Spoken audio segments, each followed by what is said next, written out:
Let us recap. 3 years ago, you were sent to the center of the Earth as part of a top-secret mission to ensure the delivery of little Orpheus, an atomic-powered capsule.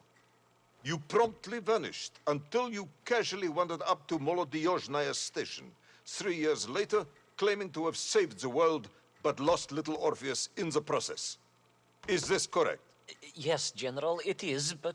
You are charged with many crimes against the state, including desertion, lying to a superior officer, and sedition.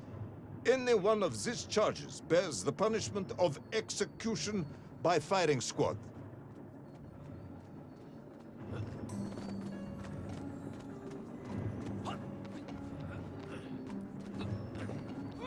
General, you must be reasonable.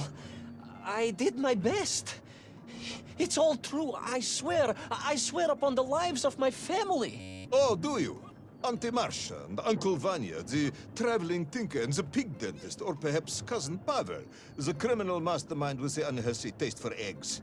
How stupid do you think I am, Comrade Pivalov?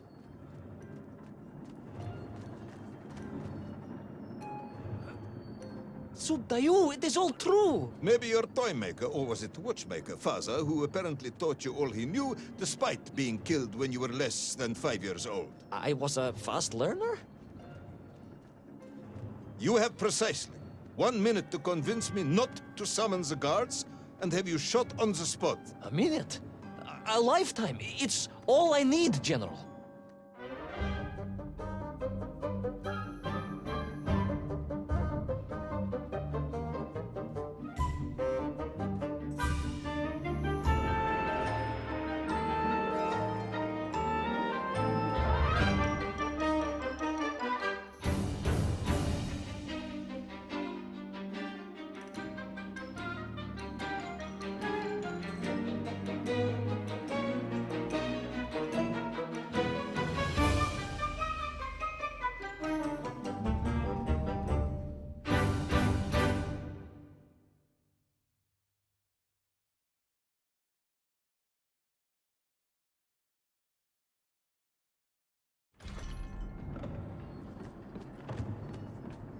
I was astounded.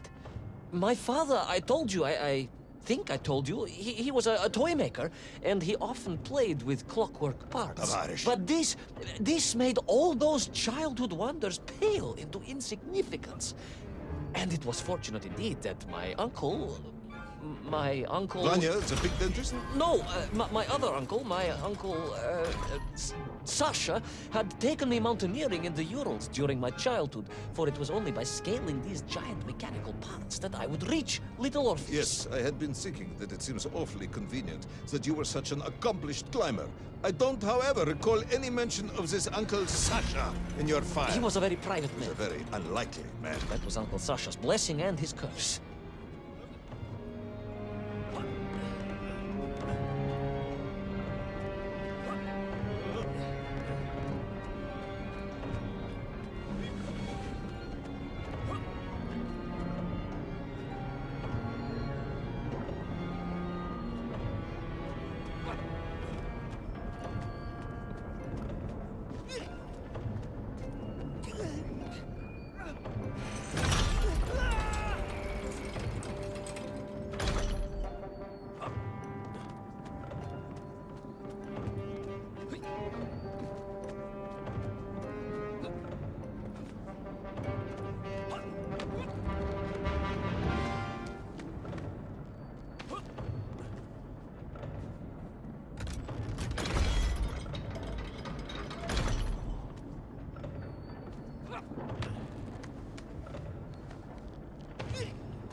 Those great wheels and cogs clashed and boomed.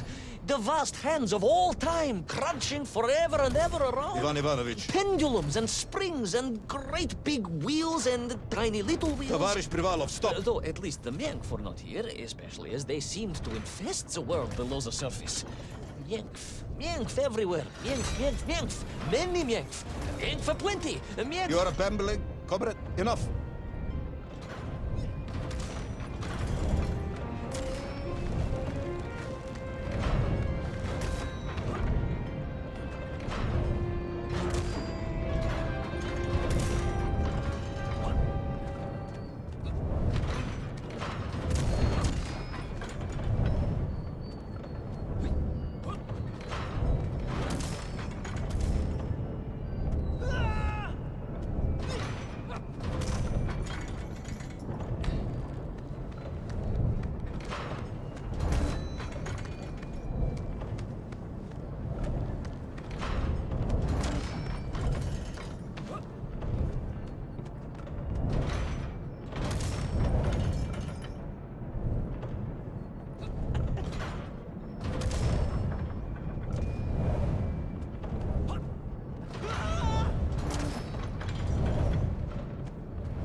But where was Toll?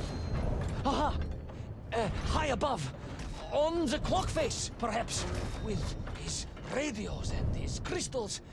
Now, if I could just reach him, I could use the bomb. There is no bomb. You have no idea how to make a bomb. You have no idea about how to do anything one might actually expect of a cosmonaut. The bomb? Ivan Ivanovich! No. Time is up.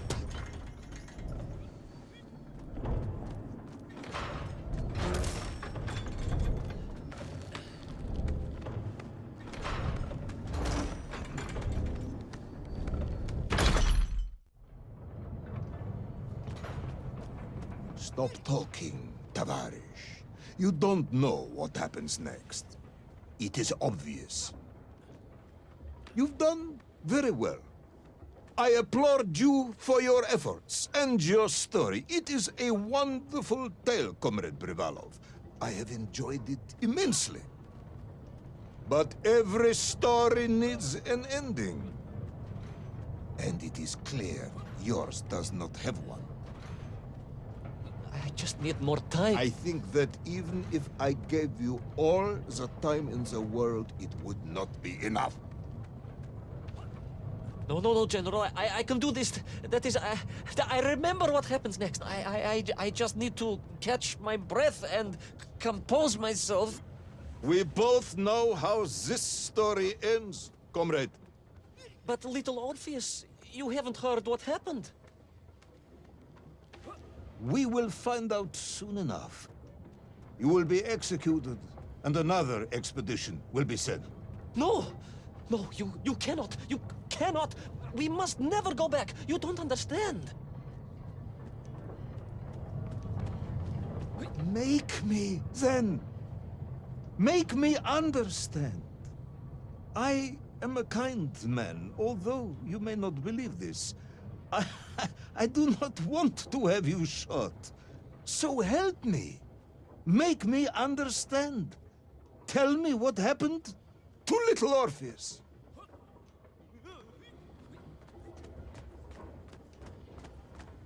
It was... Ivan Ivanovich? It was...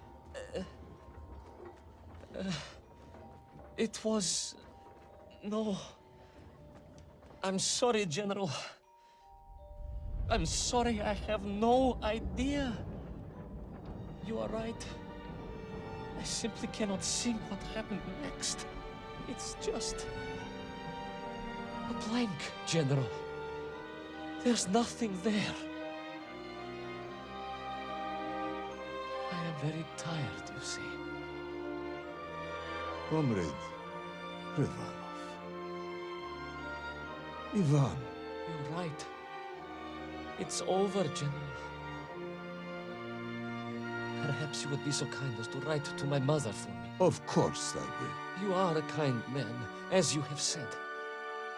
And, General, Yes, Ivan. was it a good story? Oh, yes. It was an excellent story. Thank you, General. I am just sorry I couldn't give you an ending. Unless... General? Quiet, Tovarish. I am thinking. Unless... I seem to remember that there were many problems with little Orpheus during production. General? Problems with the casing around the atomic battery. Concerns. Concerns, General? Yes, concerns. Unlikely though that might be. Yeah, it seems if I remember that it failed to secure properly.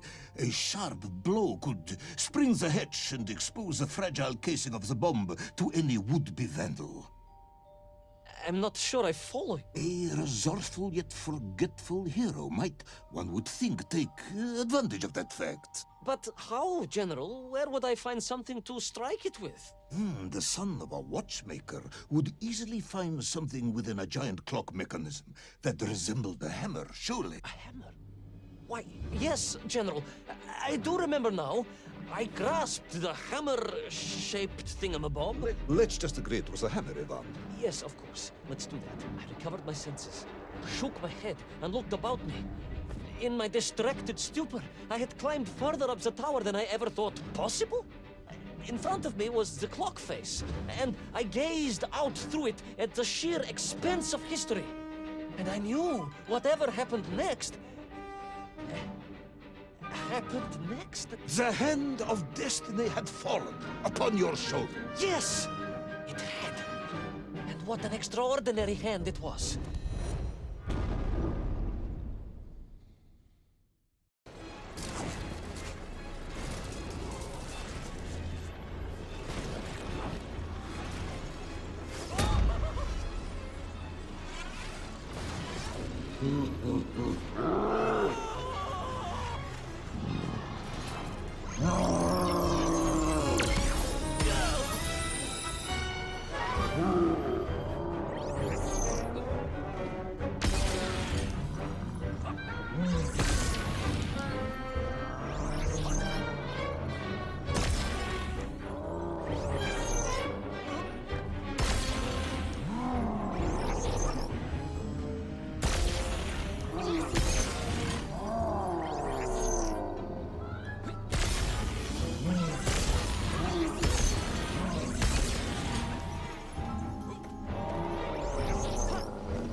And so, Tol was defeated. Little Orpheus destroyed, the bomb lost forever. Not just that, General. In that moment, time sprung back to its proper shape, and I found myself once more in Plutonia, the start of my journey. But the wound in the interior sky was gone. The drill was gone. It was as if I had never been here. And they were nymph, free and happy, without the tyranny of toll, free to pursue their simple lives. But we can never go back? Never, General. One drill, one metal sphere, One lone cosmonaut was nearly enough to destroy time and unleash the tyrant Toll upon our world. Who would think an innocuous beeping radio housed in a ball of metal could change the world so dramatically? Who indeed? But tell me, what of you? And what of your return to the surface? I stayed amongst the Mienk for as long as I could. But I came to realize they had begun to worship me as a king. No, General. I am a good socialist and could not allow this workers' paradise to become corrupted. And so I left that wonderful land for the last time. And then? And then I walked. For 2 years I wandered, always looking for a way home, through lands and worlds almost beyond imagination. Until one day, I emerged, blinking into sunlight, and realized I was home. Until one day I emerged, just like that? You just found your way back to the surface? Well, General, it was a little more complicated than that. There were great obstacles to overcome, and terrible challenges to face, and incredible lands to explore. Enough, Ivan. Little Orpheus is lost forever. The interior is sealed. You have returned with a story of socialism, triumphing over incredible odds. It is, as I said, enough for one night. Enough for my report, at least. General, if I may... Comrade Ivan Ivanovich Privalov, you are found guilty of all charges brought against you and sentenced to execution by firing squad. However, having listened to your story, I believe you are quite mad. In other words, I find your madness guilty, not you. And we cannot execute madness. And indeed, there are lessons to be learned, even in the depths of this madness. Perhaps the Americans were right to send the chimp after all. So, General? Get out of my sight, Ivan. Go home. Enjoy a state pension as a madman. Just make sure I never see you again. Yes, General. Of course, General. Anything you say. I shall be small and quiet and live a life without excitement and... Out! Until one day I just emerged. Oh, very good, Tavarish. Very good indeed.